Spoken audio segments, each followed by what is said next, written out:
Do you remember your first airplane flight? Um, yes, it was to Florida.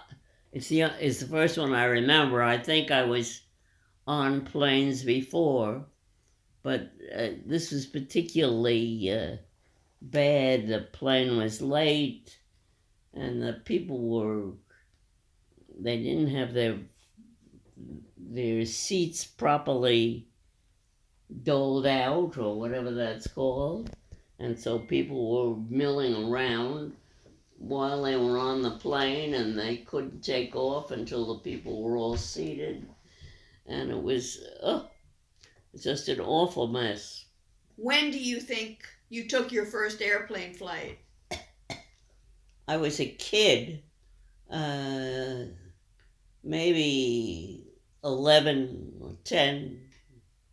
So that would have been maybe 1933 or 1934? Yes, in 1936 I was 13. Right. So there were commercial airlines running in the 1930s before the war? yes, there were. And people felt, I just had this one experience, and I was kind of thrilled by it, even though the whole thing was very inconvenient. But yes, I remember that people were complaining that that when a year before World War II started for us, uh, people were just dying to fly in planes. They thought it was a great adventure, and They weren't worried that it was dangerous?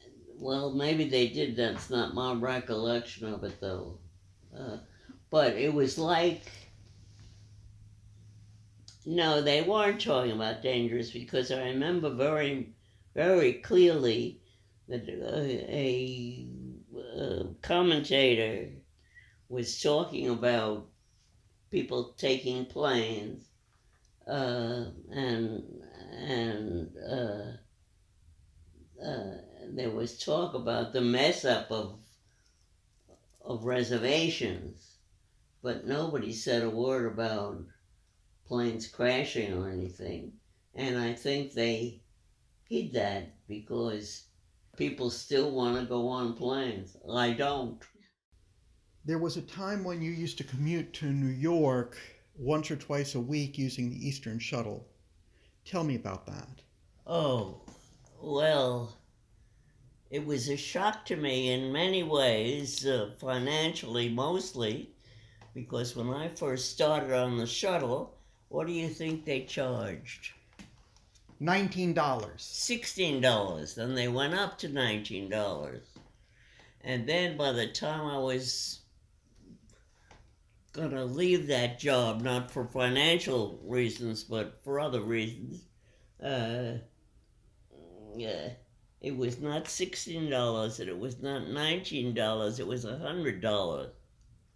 And the service was unbelievably bad.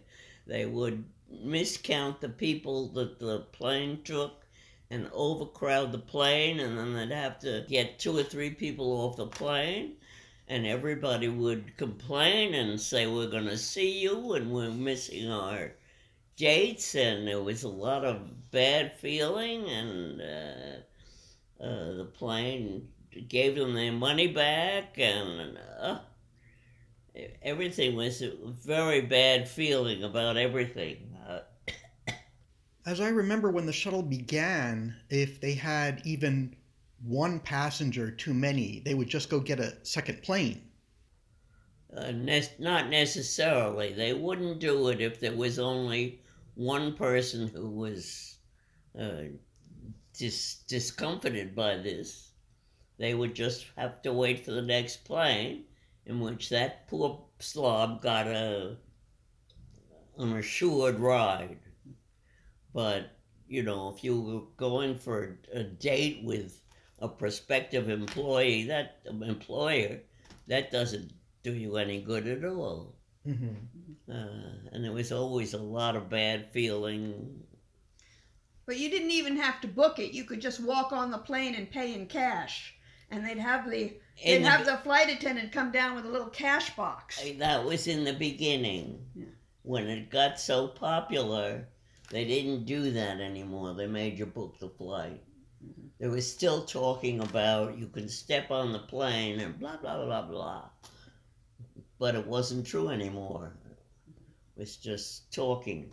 And you really can't trust an airline to do anything right anyway.